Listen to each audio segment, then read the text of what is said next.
Now let's take a look at how we could train or create an RPA. The basic idea behind training an RPA is to take a task and break it down into smaller chunks. So for instance, you had to create a server, or if you had to create a report, you would break it down into smaller subtasks and then create RPAs for each of those subtasks. Let's take a look at how we could achieve that on the EagleBot platform. And right off the bat, what we're going to do is we're going to be creating an RPA building block for this demo. And if you want to run automations on your desktop, you have to have the Eagle RPA client software installed. Once you have that installed, all you do is take the activation key and then connect on the client and the browser.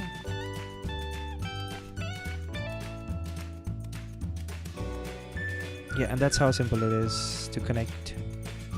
So now let's get into the RPA training flow. So here you would add in the main prompt, as in if you had to create a server, you would add that in here. But then for this demo, let's just take a look at the search functionality. Searching for, let's say, YouTube videos. So let's just do, find Ganymede videos on YouTube, just as an example.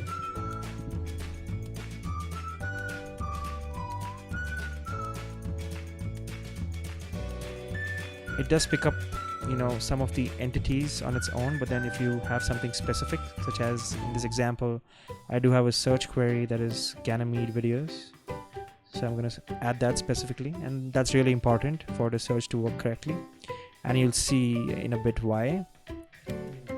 So we have started the training. Click on Shift to start the training on your keyboard, and then show the RPA how to perform that action. So get onto YouTube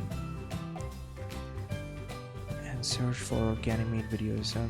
I've purposefully kept this very simple just so that you get an idea on how to use the RPA and how to train an agent.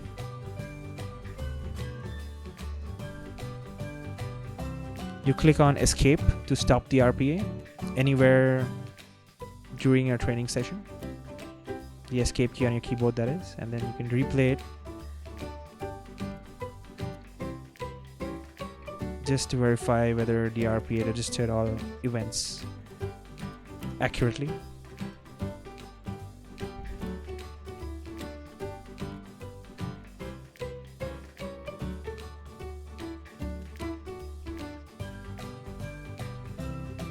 And there we have it. So this does register the events accurately without any problems. It looks for Ganymede videos here. Let's just change it up a little bit. Let's take a look at the first feature. The first feature is being able to templatize the RPA agents. So in a sense, if you have trained the RPA to look for Ganymede videos, you can also ask it to look for different kind of videos. So let's take a look at, say, for example, interstellar videos. And I have not trained the RPA to look for interstellar videos. It's going to be doing it on its own because it knows how to look for Ganymede videos on YouTube.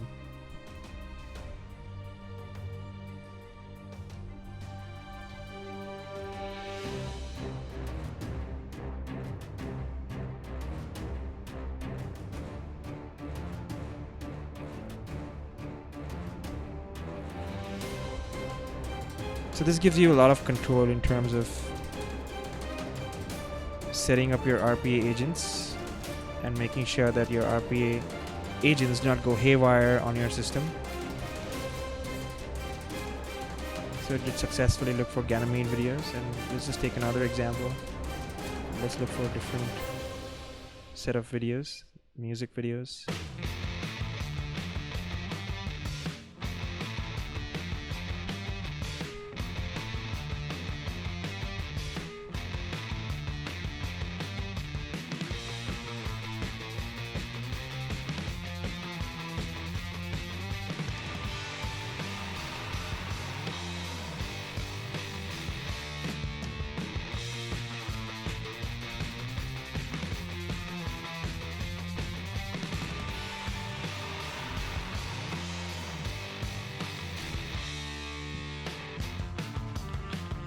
like you can see,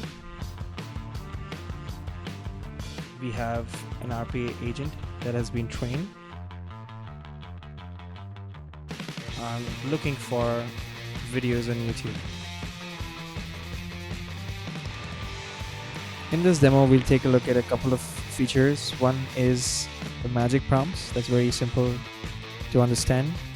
And additionally, we'll also be taking a look at some of the computer vision features that the RPA agents possess. So let's just dive right into it. So what we're doing here is we are creating another building block to demo the magic prompts that we'll look at first. So type in the main prompt here. I'm just gonna say magic prompts. And let's add a sub prompt wherein we'll be adding some text to a Word document.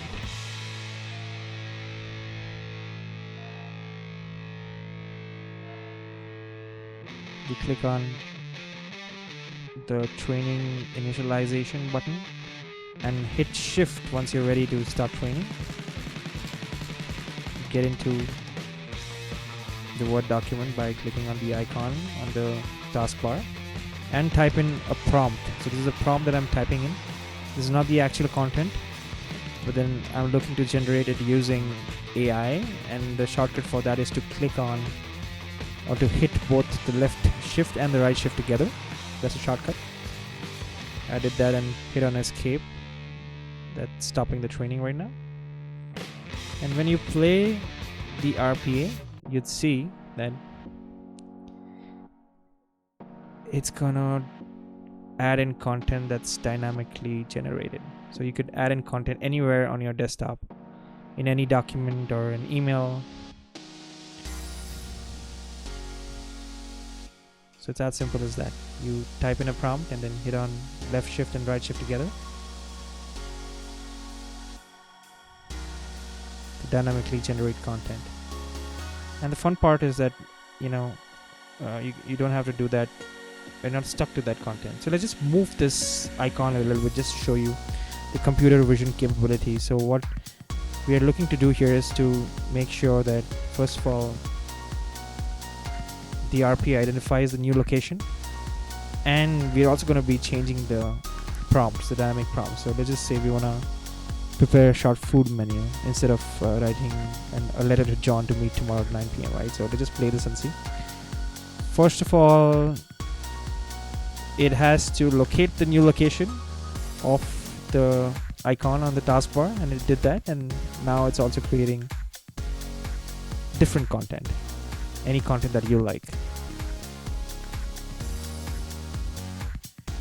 So this goes to show that if at all there are UI elements that dynamically change, let's just do that once more just so that you can see. Right, let's remove the content here and change the prompt. Let's say, for instance, we're gonna ask it to write a one-liner on advanced RPA agents. Right, so let's just do that. Save this. Change the location again once more. Let's just do that just to show you that even if the location has changed, it will still find the Word icon. There you have it.